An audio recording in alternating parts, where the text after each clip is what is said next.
I'm really excited to introduce this beautiful, beautiful soul who I met in person in Peru a while ago now, wasn't it? Time flies. It wasn't last year, it was the year before, which is quite scary, really. So next up in our Dragon Talks is Rebekah. So she's mother, mystic, and queen of dragons. Remember when that first came off my lips? I was like, whoa. And her transmission today is Return of the Dragon Queens. She's an earth-based guide, intuitive channel for earth and dragon frequencies, and here to awaken our sovereignty, ground us in our power, and bring out compassionate leadership. And tonight she's sharing why Dragon Queen consciousness is needed now. I think we all know that. How to embody that frequency in a real human life as a stabilised guardian of Gaia. Wow, Rebekah, welcome. It's beautiful to see you. How are you? I'm excited, and I'm also very nervous. That's good. That's good. We I don't know. bite, we don't eat, and It's we always love everyone. no, it's interesting because I've had a very busy couple of days, and it's good, right? Because I didn't have time to like stop and panic and think about, oh my goodness, I have so many pages of notes. Like, how am I going to boil that down? And so I'm not here to as a teacher or wisdom keeper or whatever it is. It's just something that when I got the call to connect with you to speak, I did not know what I was going to speak of. It's just like that. Say yes, and the pieces will fall into place.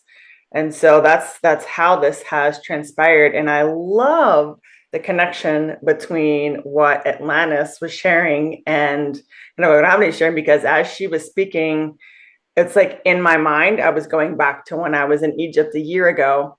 And I literally just started sharing about that trip a couple of weeks ago on my social media, because everything for me, when I go through a process, it's just, it takes its time. Or maybe it's not so much it takes its time. I take my time. I just kind of, take the threads as they come. And it's like I always see everything as weaving a beautiful tapestry, and how one thread can come in. And so it's kind of like all of these threads that have been coming in.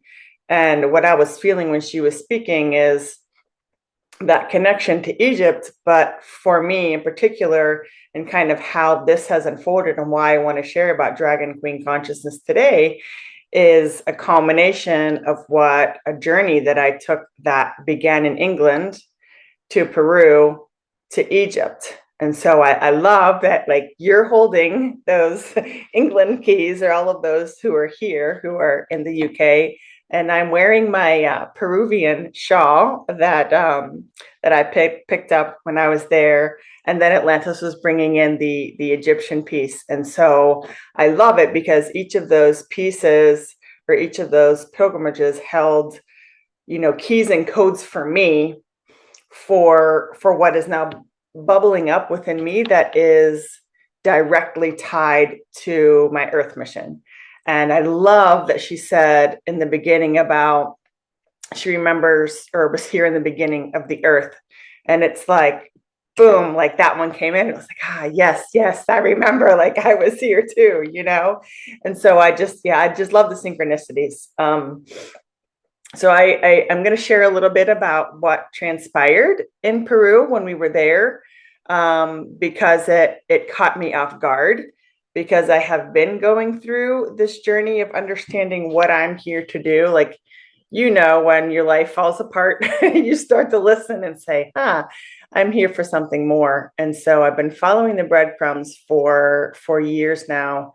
And it has been a series of initiations and challenges. And we all know that when we go through challenging times and we have these initiations, it's, sometimes it's just building our strength, right? And it's helping us to break free from these limitations that we perceive that aren't really even there.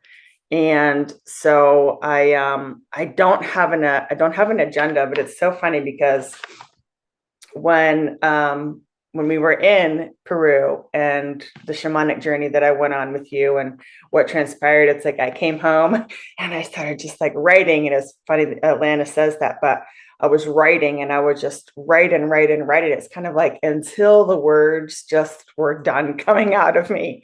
And so I've been doing that for well over a year now, because it was September of 2024. I do not know how.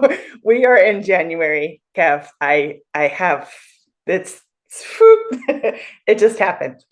But I've dedicated one specific notebook that I have to what is unfolding in that aspect. And so I have many, many pages. And I'm going to try and distill that down into the time that we have here today. But I want it to be as much a co-creation as it is just me talking, guys. So like, I'm not going to be following the chat because I get distracted with that. But I want you to pop in what's coming up for you. Or oftentimes when I speak, people will just like see things and they will have these like, it's like when Alanis was speaking, it's like things come in. And so when I'm speaking, things come in. And so I want you to also continue to write and, take note of what's coming forward, because I want you to drop those pieces in, because I want us to co-create this conversation. And it's as much a transmission. You don't need to take notes because there's nothing here. Like I'm not teaching, right? It's more like an energetic transmission, because I feel that what I'm here today is I'm bringing in a thread. And so I'm weaving consciously and purposefully with this thread that is coming in. But I think it's going to bring threads into other people's awareness and into your future path, that you then begin to take that thread and do what it is, because each of our work is different. Each of us are here to do something different and be something a little different. And that can be just like the everyday person. It doesn't have to be, we all know that, like a spiritual leader or whatnot. Oftentimes it is in the moms who are at home raising babies, or the baker that just tends to his bread, or each of us have our own piece. But so I feel that there's this weaver aspect, and then there's this flame bearer aspect. And so fire energy has been very, very, very potent for me over the past year.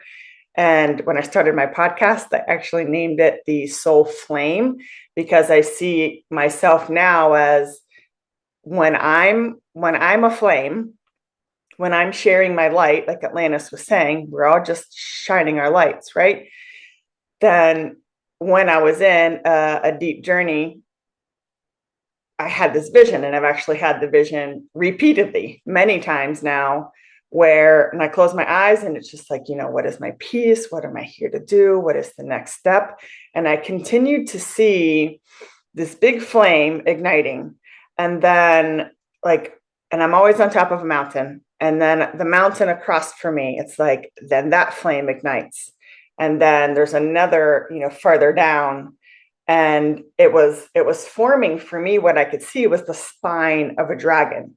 So it was like these knobs along the spine, but these fires were then being lit. And so it's like the signals, right? So it's like I'm sending a signal. And that's how it used to be back in the day. And I shared that when I was talking about what I was going to share today is, they used to light those fires for people to gather. Like it's time for a gathering, or if it's time for, to gather because we're going to war, or we're just a time of gathering, like bring everybody together. Like that's your signal. So I feel that my flame is lit.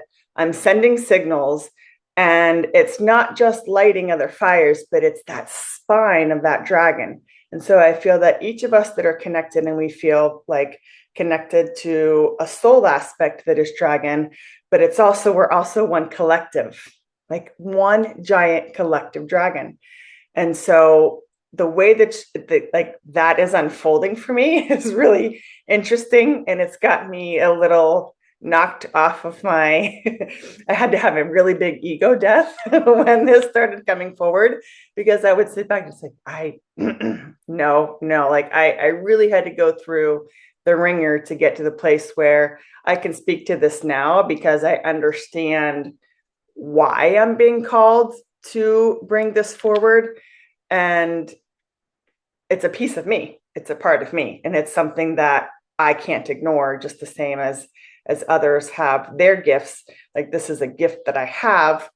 And I feel like through the spiritual journey, it's like I've been trying to shun my gifts in a way. And so I'm sharing this. I wasn't like, it had no thought until now. And I think it's because sometimes people need to hear this. Like, we hide our gifts or we shun them away because it's like, we can't reconcile, like, is this my ego, or like, is this my true gift? And I don't want to be a part. Like, I've struggled with some of the spiritual community, watching people who are doing a performance, and it irks me. Like, it bothers me. And I see people who are leading like thousands and thousands of people, and while I'm grateful for them, and they're doing their work, but it's like, I don't feel it. I'm like, oh, it sounds nice and it looks pretty, but it's so much a performance. And so I would say, like, well, I have these gifts and I want to bring this forward and I get to share this. I know you, Kevin, and I, we've talked so much about my hands, and it's funny because every time I see my little tiny picture in the corner, I see my hands flying in the frame. I'm like, oh my gosh, these hands are mine. But the energy that comes through these hands, and it's like so many different things, like hand light language has been coming through. And I have not shared that because it's like, I don't know. I've seen people doing light language and it's just like they're putting on a camera because they want likes. But then I realized that was also me partially like judging other people for using their gifts, and I actually wasn't using mine. But then also I had to get really clear on not looking at what everybody else is doing, right? Just coming back to my center. And what am I truly here to share? Does it feel delightful to do so? And if not, then I need to check myself. But I also don't want to be part of a community and to be in places where people are there just for performance. I have no desire to be a part of that. And so that's taken me down like my own path. But I did want to speak a bit about what happened in Peru because it plays into, I think, what a lot of people are going through. I'm just going to take a quick drink. I can feel my body starting to warm up. And that happens a lot. I get, it's like I need a fan. So Kevin and I had a very synchronistic conversation that led me to Peru when he was there. And it was, I believe it was like 2 days after we did the Inca Trail and did the walk up into the heavens. Is what I got. We walked up a gazillion stairs is what we did. My body will always remember it. But it was, he had an offering of, if somebody wants to go on a journey, then, connect with me. And it was, or you said that actually before we did the walk. And I was so nervous about this Inca Trail hike because the altitude was getting to me, and I was nervous. And I was like, my inner guidance was absolutely like, you need to connect with Kevin. And I knew that I did, but what unfolded has, like I shared, completely shifted the trajectory of everything that happens or is happening from that day forward. It's kind of like when you have something that happens in your life and you say like your before and your after, that was like a clear defining moment in my path. And so Kev and I go into a journey. Kev leads me in an amazing shamanic journey with his amazing drum. And we're there in the Sacred Valley in this beautiful, I guess you would call it a yurt, right, Kev? The circular building we're in. It's like this amazing yurt. And we're in there.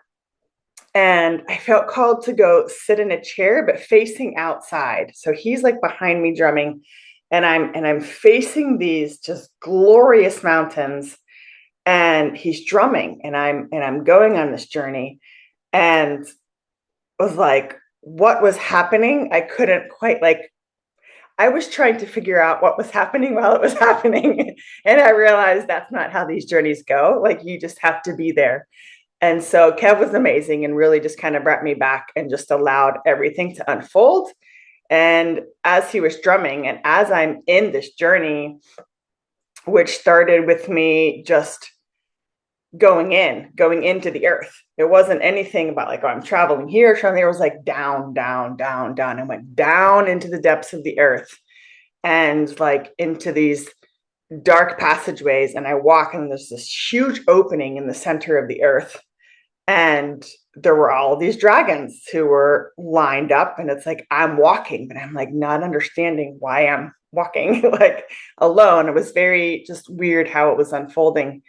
And Kev starts saying, dragon queen, like there's 200 dragons, and they're chanting like, welcome home, dragon queen.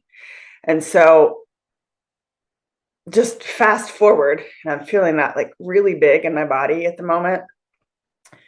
And I'm feeling really emotional at the moment, and that's okay. We're all emotional beings and we get to feel them.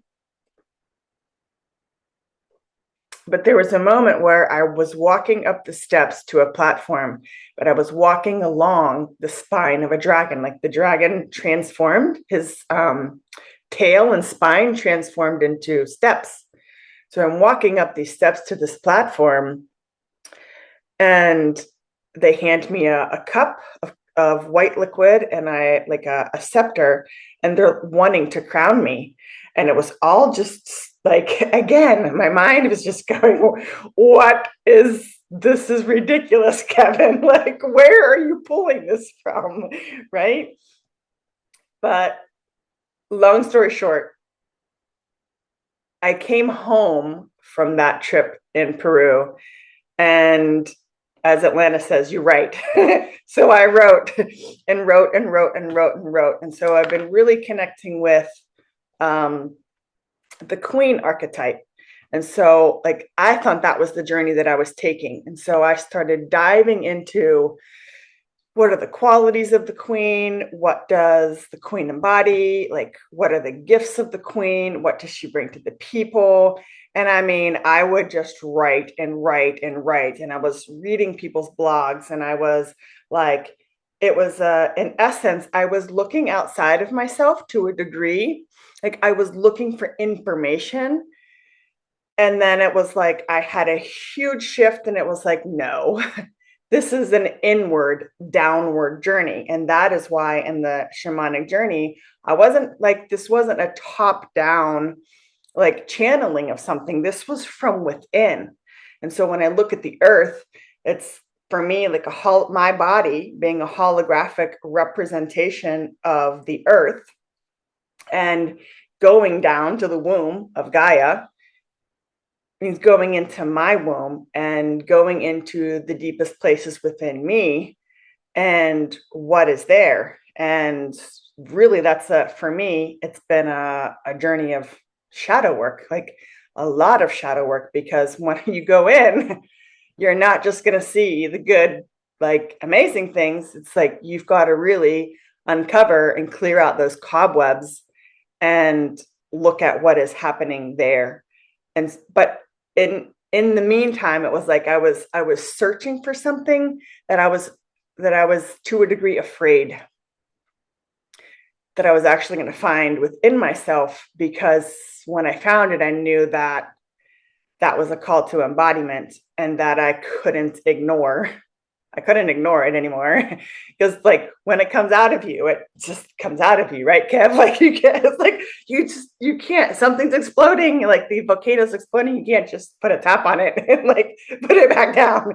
So I found myself being really fearful of like, I just know, because this is going to change everything. Like, and it is. Like, that is literally why I'm here today, and why I wanted to have this conversation, because sometimes the things that are bubbling up out of us, they really need to come out, because it's part of our mission. Like, it was in our DNA, and just like stones that are within the earth, holding those records, right? We go in those temples and the places that are sacred, like they hold the frequency, they hold the records. And so it's like, well, I have records within me too that is part of my blueprint of why I'm here, like my mission on Earth. And it is very much tied to the Dragon Queens.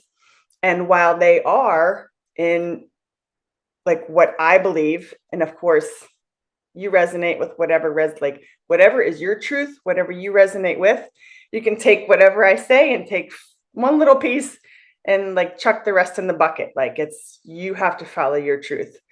For me, I believe that there is a sisterhood of dragon queens, and they are alive. They are on Earth at this time, and they're either preparing or they're already out doing their work. And I feel that I've been in the preparation stages. It's funny because when I was journaling a couple of days ago, I literally wrote down in this notebook, I was like, I feel like I've been in a holding pattern for nearly 3 years. And I was like, actually, I have.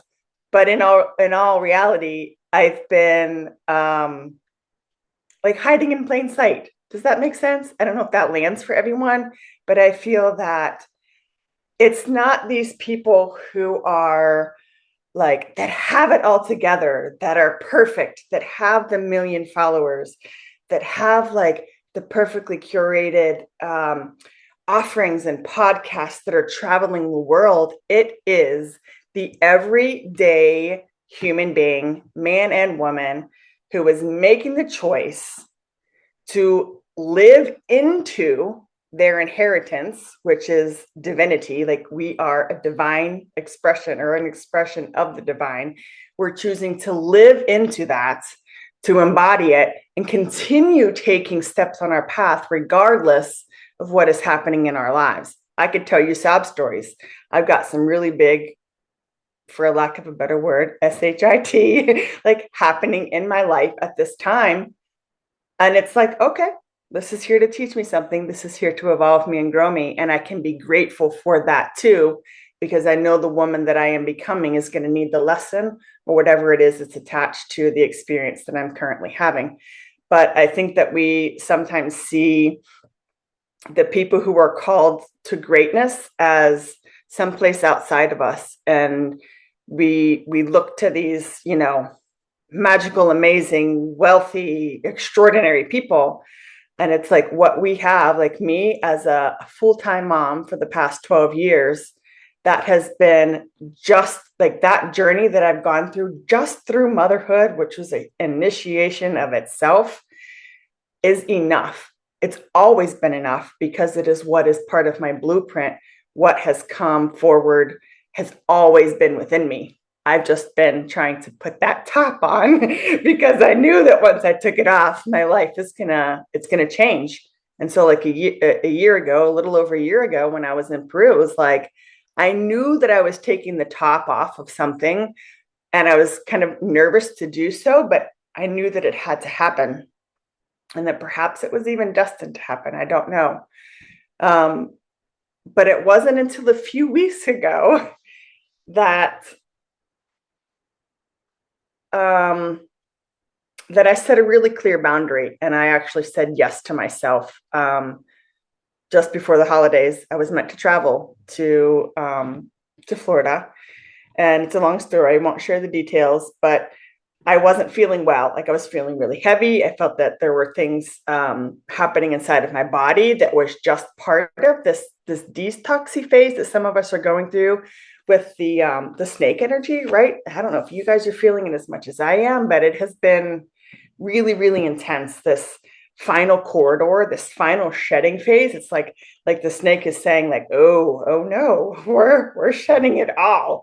Because once we hit that horse energy, it's like whatever you're still carrying with you, you've got to get, like, it's with you. Like it's going to be harder, I feel, to like let go of that. So it's really like, we're in it. Like we're in this really uncomfortable place.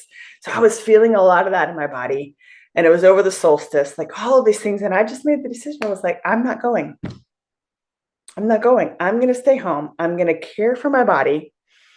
I'm going to be really present to what is happening. I understand that nobody understands why I'm not going and why I'm not going to be there for this family celebration, because I honored, like really almost for the first time in my life, I honored what exactly I needed in the moment, not out of selfishness, but out of, it was kind of like a moment, it was like a test, almost like a moment of, are you going to choose what you know you need to do, and you're going to embody this queen frequency of, this is what is being asked of you right now, and it's going to be uncomfortable for others for you to say that this is your choice, right? Because it's often the backlash that we fear the most, not really making the decision. It's like, oh, how are people going to perceive that I'm drawing this boundary, or that I'm saying yes or no, like whatever the situation is. So I was saying no to something so that I could say yes to myself. And so I was home alone for 4 days, which is a really big deal when you're a mom, right? Full-time mom. It's like, there's always somebody home, and there's always somebody who's hungry. Like, that's just, that's motherhood. Thank you, Naomi, for your comment. It just popped in and I really saw it. She says it resonates. I love that. So early one morning, you get to sleep in when your kids aren't home. Like, you get to do whatever you want. And so I wake up at like 6 o'clock in the morning, and it was just wake up where I felt these surges of energy coming through my body. And it's almost like I wanted to just like wiggle in bed. Like I had to just like my spine, and I'm just like rolling over, and I'm tossing and turning, and I'm like, what on God's green? So then I hear the dog. Like, I don't know if she could sense me. She's very in tune with me, but she's outside of my bedroom door, and she's walking back and forth, and she's like clickety clickety. And I'm like, oh my God, like I get to sleep in today. Like, dog, go away. Well, she keeps moving, and my body is just like moving. So then this alarm starts going off in my house on the lower level. And I'm like, you've got to be kidding me. Like, what is going on? So I had to get out of bed. I go let the dog out to the bathroom. I figure out what was happening with this alarm that was going off. And I come up and I crawled back in bed, and I was just like, well, I'm wide awake now. Like, I'm not going back to sleep. And so I just sat there for a moment, and I was just like, oh, you need that black notebook. And that's the black notebook that I've been like using as my Dragon Queen inquiries.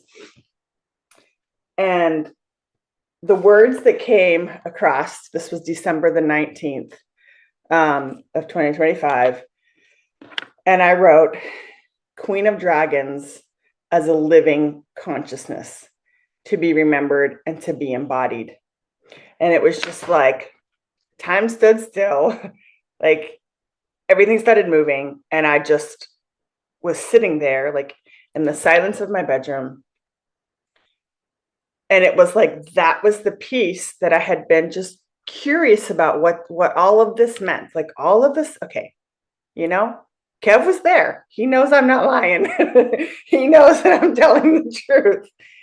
There was this chanting of these dragons, the Dragon Queen. And so I was like, oh, does that mean like, that's pretty cool? Does that mean like I'm the Queen of Dragons? And it doesn't. It means that I have that frequency within me. I have that message to share. And so but I felt like I just kept feeling like there's something more. Like, what am I missing? There's something more. And I stayed curious about it. But then when that dropped in of, it is a living consciousness. And so it's like, then everything started coming in. And like these past couple of weeks, and this again happened after I knew that I was going to be talking today. I was just like, okay, like whatever I need to say is going to come forward.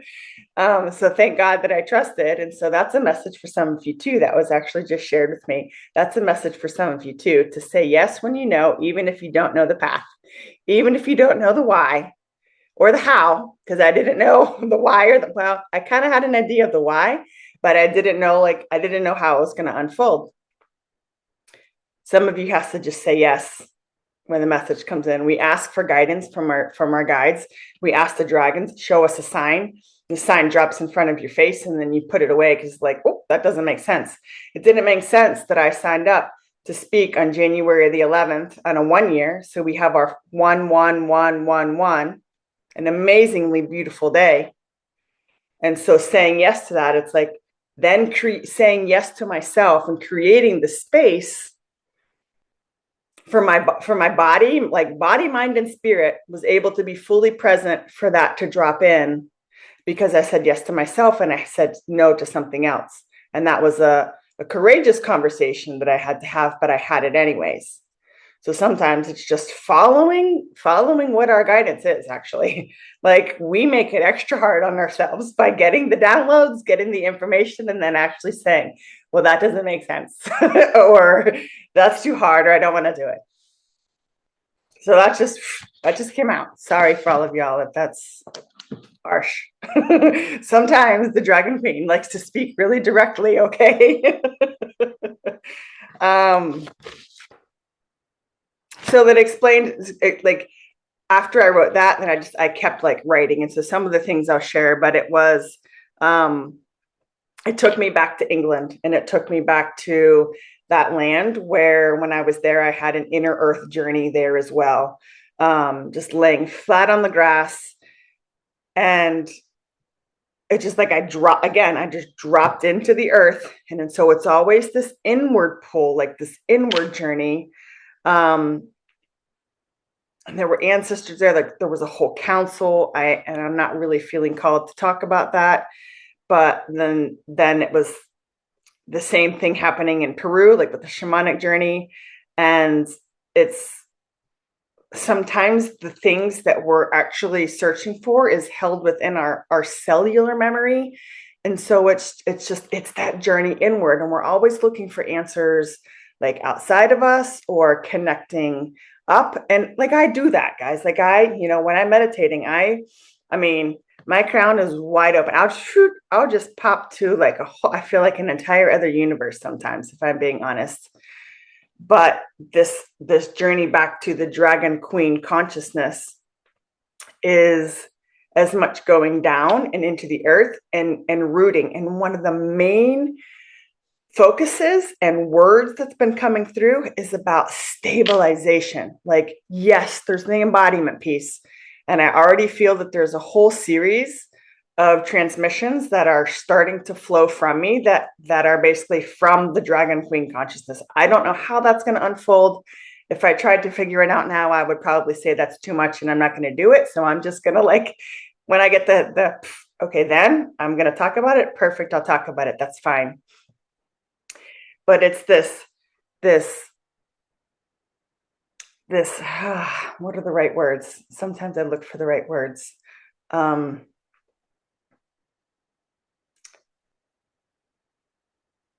I think we all need to take a breath, actually. That's what needs to happen at the moment. Take a breath. There's no rush. Beautiful sharing. Everyone's with you. Yeah. So the word that keeps wanting to come in is about stabilizing. And so those that I see as holding or choosing to connect into the consciousness of the Dragon Queen, she becomes stable within herself. We all know that it takes one to affect many, right? So it's almost like I feel the grids then that where we live or where we're traveling to or where we're connecting to, there becomes, and you actually notice how just taking a pause and connecting to that word, how my voice has changed and how my energy has changed. And I've like stabilized within myself. Isn't that interesting how that happens? Because I get really passionate when I talk. I don't know if you guys notice. Like, I'll lean into the camera and it's like this fire that just builds within me, and I cannot tame it, nor do I choose to. But it's like with that stabilize, and that is the essence. I feel I could speak about, love from the heart. Like, the queen has got to lead with heart. She can't be leading, out of self-interest and all of these things. It's like she leads from her heart. And that was one of the pieces that came from me going to England. Just like a reconnection with the heart mechanism, not necessarily at the heart chakra. For me, it was like a mechanism, like a wheel that's like moving all of that energy, right? It was really interesting. My experiences are often completely different than what other people have. And that's perfectly fine. But there's this stabilization that happens when she tunes into that and chooses to embody that. And if you think about what is happening collectively now, or what has been happening, but what we all know, we are intuitives. We understand that the year 2026, we know what's happening, right? Huge destabilization, because the end is also the beginning. And that was one of the other codes that came through. And like, I just talked to one of my dragon brothers about this the other day. We had a chance to talk, and it was the end is also the beginning. So we're going through this ending, not just through snake energy, but we're going through the ending of so much, like the structures and the patriarchy and the governments and like all of this destabilization. So you think about the role of those tuning into or choosing to tune into the dragon queen consciousness and embodying that. There is this stabilization that happens within them that then affects like those that are around you. So then I compare that to, it's almost like there's layers that I see, and it's like the fire call that's lighting the spine of the dragon. Okay, that's, to me, it's like lighting the remembrance across all of the other men and women who are meant to embody this frequency. That's the spine of the dragon. And then I take like this other layer, and it's like, okay, so each of those people then becomes a stabilizer for the destabilization, but the end is also the beginning. So we're already tuning into new earth energy. We're already turning into this birthing that is happening. And that is one of the roles of the dragon queens, is the ability to birth new realities. And like Atlantis was saying, even too, like stepping into that higher timeline, collapsing those timelines, and bringing, we know heaven is on earth. And so it's like bringing that in. So there's like these layers that build. And so like I start putting them on top of each other, and it's like, oh, like that makes sense. So it's also a weaving of a tapestry, but then there's also layers. It's like I go back to, like, well, if we look at the layers of the earth, and it's like, of course, like if we just went back to the earth, we would understand everything, right? We would understand it all. We really would, because the earth, it's like cyclical nature of things. And, anyways, I could go on that tangent, and I'm not going to, but there's that stabilization piece. And it feels really, really important for those who are having like the ahas, or I need to explore that, to do what it takes to explore that. And whether I get to be one of the people who brings forward that, like, what is the dragon queen consciousness, I'm taking up that torch. I think by just being here to like, I'm being called to do that. I've been like really nervous about it, but it's in me, and I can't ignore it anymore. But I'm not the only one. And so if it's just me lighting a spark or taking the embers within someone, and like, I'm going to fan those embers so that they can become a flame, because that person, that first person, which could be me, could be many others, I'm just signaling the next person, right? So then the next person, they begin their embodiment journey, and they're lighting their signal. And that's like someone else is seeing that. And then someone else is seeing that. So it's not me, or like one person going to, light everybody up. No, I'm just whoever feels like the draw to connect with me, just like each of you who do your sacred work, like the people who are drawn to your frequency, drawn to your offerings. It's like, those are the ones who you're drawn to work with for a specific reason. And then you don't know how that ripples out. So I have no idea how even this talk ripples out. I don't have any idea. The workshops or the transmissions that I'm going to read through, I don't know, because it's not my job to do the whole thing. So I think sometimes we also get to disconnect from how big something is. And I love that Atlantis also brought in about like your dream, because if your dream isn't big enough, or like if you're not scared of your dream, like it's just not big enough, like go get a bigger dream. Like it's not big enough. If you're not scared shitless, your dream is not big enough. Well, mine really, really does scare me shitless, okay? And I do feel the call to take those pilgrimages again. And this time, it's to the UK, but I'm being called to Scotland. And that was one of the words, like I've been trying to keep keywords have all of these beautiful keys and codes that are coming in. And I actually really do look forward to sharing them. So many pages, but on one page, it's just like, I'm just going to write down like single words. Oh gosh, we're like, it's already 45 after-ish. Yes, I'm going to read through these words because some of them are going to mean something to some of you, and some of them are just like, that doesn't make sense. It's okay. But one of the words actually towards the bottom of my list was Scotland, and that came in for me, and it has to do with moving the crown.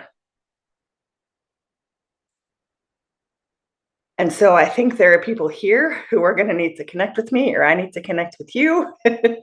And we're going to do something in Scotland. There's maybe somebody who's on replay, just like, okay, I need to message Rebekah because we need to go to Scotland.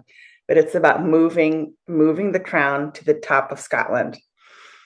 And we obviously know that that's going to be like an energetic thing that happens, not an actual placing of a crown. But then that's like, I've been shown that that's the top. And from there, it flows down into the UK, flows to Ireland and into France. So when I tune into like France, we go to the Magdalens and to the lineage of the Rose and to Mother Mary. So much of that was towards the end of their lives was, in France there. So there's like just this flowing that is then going to happen. Don't understand it. Like, I'm not saying that I have all the answers, but I'm just going to drop a little breadcrumb to whoever in here needs to receive that breadcrumb. But I wrote lineage of the Rose, Mother Mary, also leading back to Hathor and Isis and the Egyptian ancient magic. So Atlantis was weaving that just before. And when I was there, it's so funny when she was talking, I was like, oh, in the King's Chamber. And I had to sit in the middle and I was toning. But I went in the water right where the original gate of Isis's temple. I was literally standing in that gate in the water because certain times of the day, like it's kind of submerged. And then my original call to Egypt was Dendera, which was Hathor's temple. So when I arrived at Hathor's temple, and I have pictures on my social media, it was a huge dragon in the sky. And so when she was talking about that golden dragon, I was like, aha, like I felt you there, and I didn't know who you were, but I felt that same golden dragon energy there, and it was really beautiful. So other things that are coming in. Yeah. So the ancient ones is something that like the words keep coming in. Like if I'm writing or channeling something, it's like the ancient ones are like sharing and weaving through that. So that's a code for someone, and I'm actually burping, so I apologize. Sometimes when I'm moving energy, that happens. Yeah, I already said this. So the stabilizers for both the crumbling and creating the new, because that happens simultaneously. So the crumbling and the rebuilding happening at the same time, and it kind of I feel like it has to happen that way to some degree, so we can't have a complete collapse. It's like things got to be happening at the same time. So that stabilization frequency. Sophia, I was really connecting with the Sophia dragons when I tune into this frequency.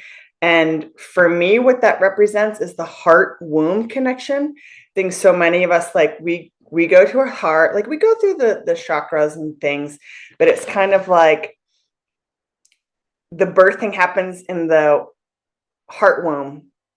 It's like not separate. Does that even make sense? Like, I don't know how to articulate that and put that into words. Someone may be able to do it a lot better than I can, but it's like the heart and the womb being one to a degree. And it's like, we're birthing from the heart. So it's a heart womb. It's not separate. It's not a heart and a womb. It's a heart womb. I don't know. I think y'all know what I'm trying to say, but okay. Kev's giving me the thumbs up. So the Sophia dragons, I feel like at that time of the earth, like earth coming into form, the Sophia dragons. And so it's like when I had that recollection of, yes, I was there in the beginning, spiraling inward, not top down channeling of this frequency, that is part of the prophecy of the divine birthers of the new golden age of miracles. I'm very connected to Christ consciousness, because we all know that there is the masculine and the feminine aspects in all of us. So it's not separate. We know Christ consciousness has masculine and feminine aspects. So I feel that it's like a divine feminine being, this dragon queen frequency. It's just what it's bringing forward is really specific, if that makes sense. So I see it as like divine feminine Christ consciousness, but there's like a specific stream that comes through that. And it's like, I mean, Kevin knows. Kevin could, and I can't wait to hear like what you have to say about this, because I feel that when you take the dragons and the queens and you put them together, it's like, what? Right? Because we know that they come with so much healing, so much power, so much grace, so much creation energy. They can, both destroy and create. It's like these beings, we all know we're in the dragon thunder group, right? So it's like, we know these magnificent beings. So the people who are called to embody this, you take a queen who is not about like, and I shared this in the post, it's not about like the rulership or whatever, like you guys know that. It's the embodiment of the frequencies. And you take the dragons and it's like you interlink them, shit's gonna happen, like in the best way possible. I don't mean like it's gonna be bad, like it's gonna, like, I don't know, for me it's like you just bring the two together and it's like otherworldly what can happen. So Christ consciousness was a very key like factor for me, because it's like they're one and the same. It's just it's like a different thread coming through the same frequency. A return to our divinity, which is our inheritance. I've already said that. Scotland was just a single word that I wrote. And it's a really big shift into sovereign co-creator. So being sovereign, which we always think is associated with queen or king, it is our right to create our reality. Like, I think we forget that. It's our right. Like, I'll say it again. It is our sovereign right to create our reality. And we've been conditioned and programmed that first, we don't have the power to do that. And like, who do you think you are that you can create your reality? Well, yeah, I'm a divine daughter of Source. That's who I am. And I'm also a dragon queen. So yeah, I'm going to birth my reality. And I hope that you will too. Like, you get nothing else out of this. You can create your reality. And we have all the tips and the tools. Like, we can keep learning. And I think the last words that I wrote on this page was the embodiment for me as a mission for my higher self, but like a destiny path for my oversoul. And so I look at the last 9 years. I could tell you stories about the last 9 years, and we're like, I want to have time to talk to you guys, but it's like, I've been in a healing journey for 9 years, and it started very like traumatically with death and birth at the same time. And it's this ending for the beginning happening simultaneously. My brother's death, the birth of my son, dark night of the soul. That was just boom, boom, boom, how it happened for me. That was not the beginning of my journey, but it was kind of like in the apex of my journey. So I spent the last 9 years just healing, like going on this healing journey. So for me, coming out, and now I know it's time to do my work, and I know what work I'm called to do. And I'm really excited about the things that I've been creating behind the scenes, but it's an ending for me, because it's an ending of that phase of I was just so focused on like, I've got to find the pieces. I've got to figure it out. Like, why am I on earth? Because people say all the time, I just want to help people. That's the beginning. That's the call. You get that call. I want to help people. I want to help humanity. And how many times have I heard women say to me, I just want to help people. Yes, I get that. So follow the breadcrumbs. Go follow your breadcrumbs. So I've been following my breadcrumbs and going on this healing journey. And so it's an ending for me to then shift to sovereign co-creatorship. Ooh, my whole body just lit up and I got like tingles everywhere. My hair's probably sticking up straight to the ceiling. But it's this shift, like that healing had to happen, but it's a shift to now becoming a sovereign divine co-creator with the divine and creating my reality. And so, the next 9 years are going to look very, very different from what they were, because it's the ending for the beginning, but they're happening simultaneously, just as is happening in the collective. It's all happening simultaneously. And so I'm sure there's probably 50 other things that I wrote down at some point in this notebook that I wanted to share. And I feel complete. And I would love to connect and talk and chat. Thank you guys. I saw things coming in the chat, but I don't read them because I get really distracted. It's like, oh, ooh, and then I lose my train of thought and it just kind of goes sideways. But I'm so grateful that all of you are here. I know some of you, the time zones, and you're up early or you stayed up late. And I'm super, super grateful for that. I know that this is just the beginning of something. And I know that it's not something that it's just one person has this. And so like, that's why I'm here talking. Absolutely not. I'm just tuning into it and bringing it forward. Like, if you're called to go, like, take your journey on it, like, go. Like, please don't ignore the call. Because I know that a lot of when the women begin to do this embodiment of the queen frequency, that also ignites something within the kings and those divine masculines. And we all know that the women got to go first. No offense. I see the men in this group, okay? I see you all. There's several of you, and I am super grateful that you're here. But there's not enough of you out there right now. You're here, but I mean out there, okay? So I know that that queen frequency is going to ignite something that is going to draw forward the men.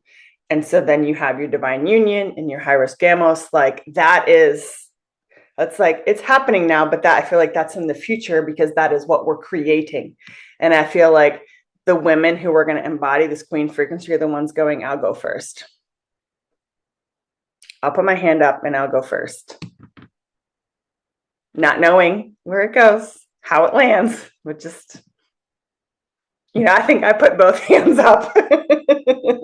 Kev, I think all the dragons in Peru were like, no. Don't put a single finger down. Like, put your feet up too. Like, put everything's up in the air. So, okay, I see Clifford has his hand up. I'd love to chat.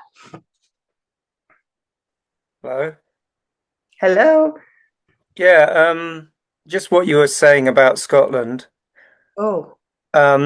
So Atlantis was talking about the Michael and Mary lines, which run from Cornwall into Norfolk. So they go roughly like west-east. But there's another line that goes from the Isle of Wight all the way to Scotland. It's called the Spine of Albion. So it's two lines, Ellen and Belinus. But also, the reason why I'm saying this is because there's a very well-known dowser called Maria Wheatley. She lives near Avebury, and so she's interviewed the two authors of The Spine of Albion. And when I watched that, they were talking about another line that goes across Scotland. So they've done a book about a line which goes, I think it starts on one of the little islands which is famous. I think it's not Iona, it's on the other side. But I think it starts on the coast just off the northeast of England, then it goes across Scotland.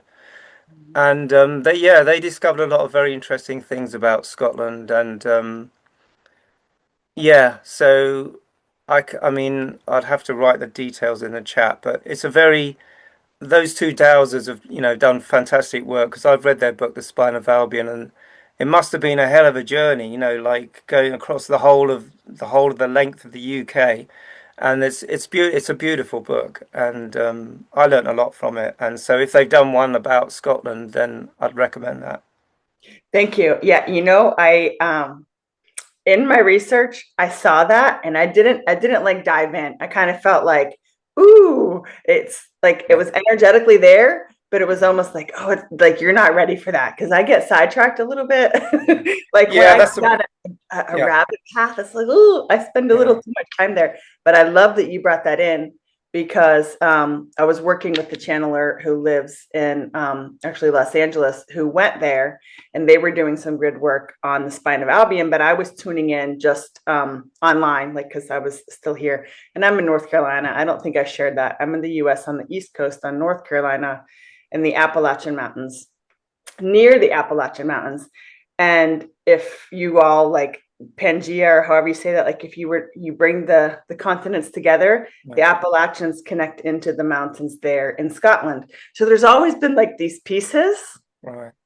But the spine of Albion is like it dropped in. And so I love that you brought that in again, because it's like, okay, it's time for me to And that's the thing, because we all, I agree, because sometimes you actually don't want too many external sources. You want to just go and find out for yourself, don't you? Yeah, I feel like the places that I'm called to go, I have semi mapped out. Like I Yeah. don't know when or how. Like, that's how I kind of operate. When the opportunity comes, I either have to, I have to say yes. That's just how my world works. The opportunity comes and then I have to decide.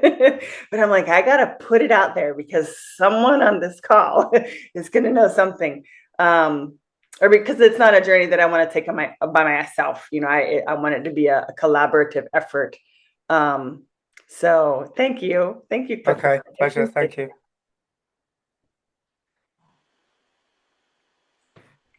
Ooh, I see a lot in the chat. What did I miss, Kev? I know you've been reading it. It's just lots of love for you, basically, Oh, which is beautiful. Lots of people talking about Scotland, the Holy Lands. It's very interesting because the dragons always bring me guests that connect completely, and then they often connect to me. And I love just that everyone's talking about the Albion dragon, because a lady that I've been working with for quite a few years talks about Akashic records and the rest of it, and we had a conversation before Christmas, and she said, I've got this quest coming through and I know it's to do with dragons, so I'm connecting with you. So I said, okay, let's open the map of the UK and just tap in. And we ended up with the southwest of England, and we've got Durdledore, we've got Wales, Snowdon, St Nectan's Glen, Tintagel, St Michael's Mount, which is on one of the lines. We looked at the dragon ley line, and we mapped it out, and it turns into a dragon. And we were like, this is just the beginning.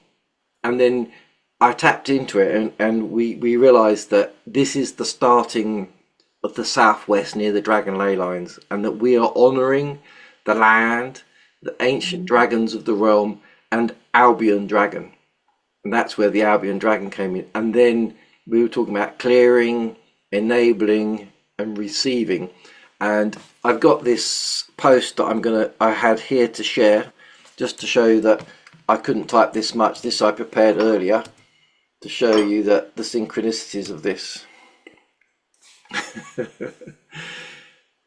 So we're doing a mini quest in the southwest of England, where we're going to visit these 4 places, and then Scotland. And there's a lady that's moved from Italy to the Midlands of England in Yorkshire, called Alessandra Giuliano, and she's talking about a big quest up there on all the islands, and the beautiful stones up there, and a dragon quest.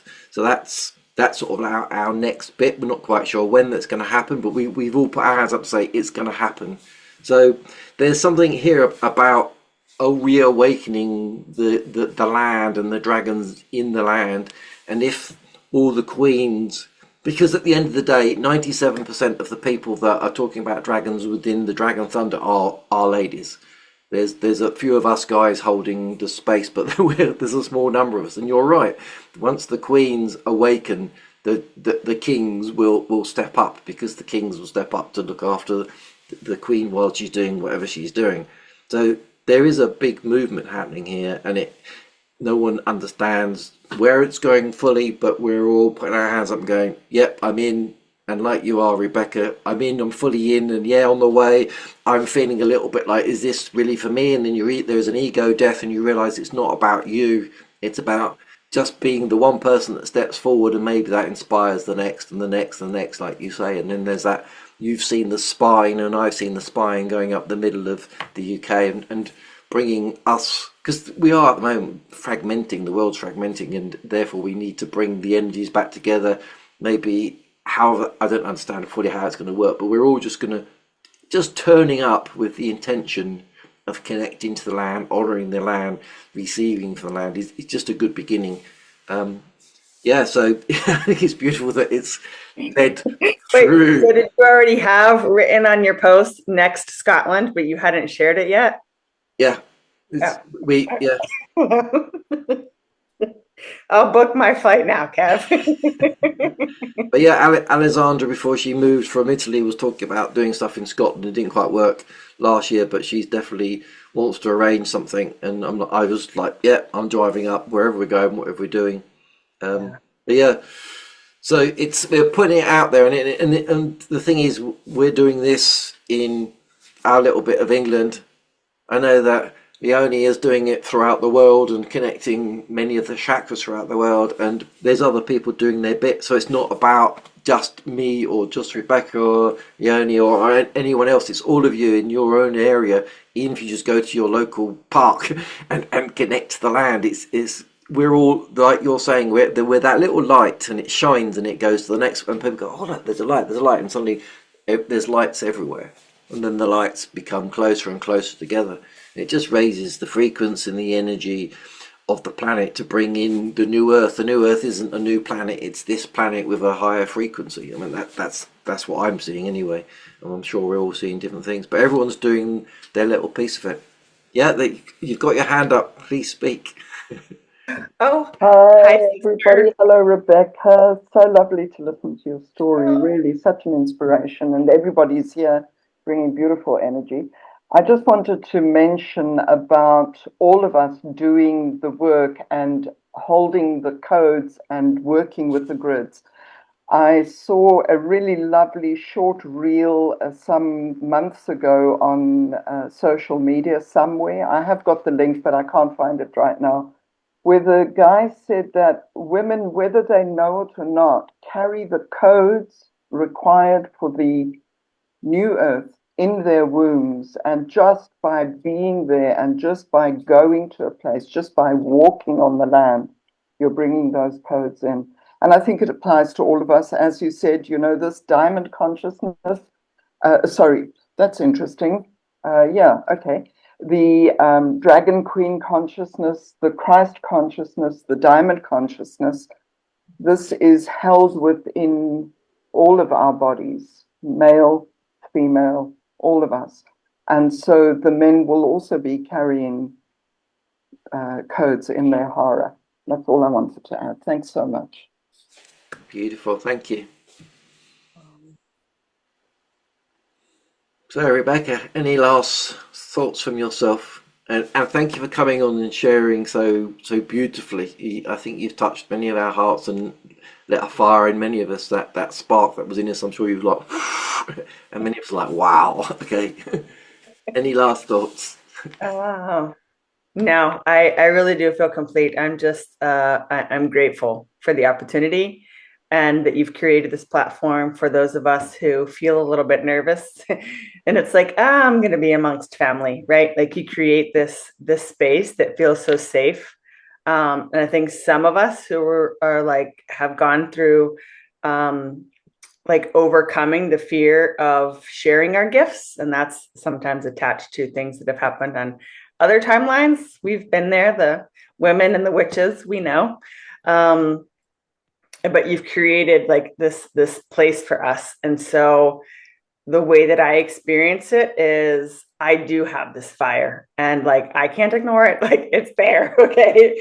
And when it starts to come up, but it feels sometimes really vulnerable to just like go out on social media or like even post stuff on YouTube. Just like, I don't know. I come with like a truthful fire. And it's like, this space, it just feels like perfectly natural place to share, and I'm sure that others feel the same. So I'm grateful to you, Kev, and yeah.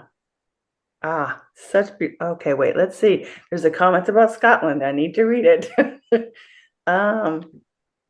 Rebekah, can I just want to say thank you for today.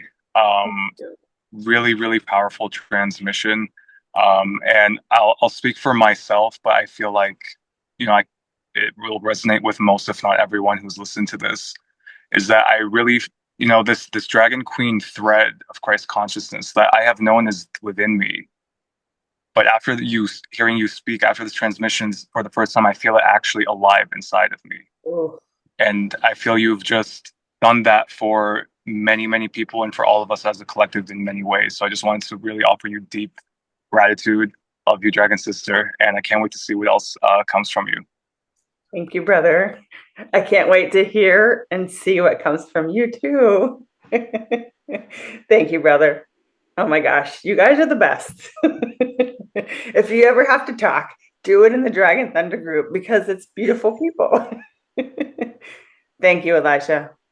He has some amazing things coming too, people. If you don't know who Elijah is, you need to. Oh my gosh. Elijah, share your links in the comments or send them to me and I'll share them. That's what we're all about. Thank you. That's very kind. I'll do that. Thank you. I've dropped in a couple things here and there in the Dragon Thunder group, but yeah, I'll definitely share some more. Yeah, and share it in the Thunder group. Share whatever you need to share. That's what it's there for. It's a safe environment where there's no one going to be belittling you. So if anyone pops in and does that, I kick them out quickly. It's all about love and dragons. Elijah's creating some music and he's going to share it in the group, and I encourage everyone to listen. Wow. Feels powerful just hearing it. Yeah. Beautiful. Thank you guys so much. I appreciate you. There's lots and lots of love. What I'll do is I'll collect all the comments together so you haven't got to read through them now, and then you can have them. I'll probably do that tomorrow sometime in the afternoon and send them across to you so you've got them, and then you can read through, and if there's anything there that you want to get back to people, you can. And yeah, let me just put your information in here again so people know where to find you. Yeah, I would say mostly on Instagram. I'm not doing a lot on YouTube. I get fractured sometimes, and I'm trying to do too many things, so I'm trying to just focus on Instagram at the moment. I have some videos that I've made. I just have not put them on YouTube yet because I don't feel the rush to at the moment. Yeah. There's so much that I've been creating behind the scenes that I just haven't felt like it was time yet. And it was like, I feel if it's time now. It's time now. Yeah. You'll know when it's time. Exactly. Cool. Guys, enjoy Beautiful. The rest. Thank you for your time. I'm just going to put in a few of my bits and pieces just to say that there's still slots for people later in the year for the Dragon Talk, so you can come on and talk. You don't have to speak for an hour, you don't have to be more than 2 minutes, and some people do, so you're just welcome to come and share 5 minutes if you want to. So if I get lots of people saying, oh, I want to do 2 minutes or 5 minutes, please do, and don't be afraid. As Rebekah says, it's a safe space and it's a good place to come up and say, oh, I met a dragon and this is what's happening with me and I'm feeling a bit lost, and people will help you and assist you. So this is what this environment's for. It's not just for everyone that's got it together, like Rebekah says, because honestly, none of us have fully. We're all. What people share and they come in, it's dropping something for someone else, right? So sometimes exactly. I think like, why do I need to talk about that? Why do I need to share? Sometimes we have no clue, but if we're called to share, come share. Yeah, exactly. Just like you did with your book. You know, come share. Yeah. You went through a whole list of names and places and things, and it's like, oh, that resonates with that person, doesn't with that person. Yeah, just come and share. Maybe there's someone out there that's feeling that idea of there's a dragon in my dreams, and I'm not quite sure. And like everyone says, that, oh, I just thought I was crazy at the beginning, and then you realise maybe we're all crazy, but maybe we're not. Maybe everyone else is crazy. You know. So that's the Dragon Talks. If you're interested, there's also the events calendar that shows you what's going on with myself and the dragons over the coming year, and Then just one more from me, and then I'll let you all go, is the Dragon Shamanism course. The second one is starting. Richard's in the current one, and we're all doing amazingly well. I'm starting another one because a lot of people are saying they're interested, and that starts the 4th of March. And then if anyone's interested in AI, it's not evil like some say, I'm running a class next weekend, 3 sessions, just to sort of teach people how to really use it and get it to speak in your voice rather than some of the weird things it does do.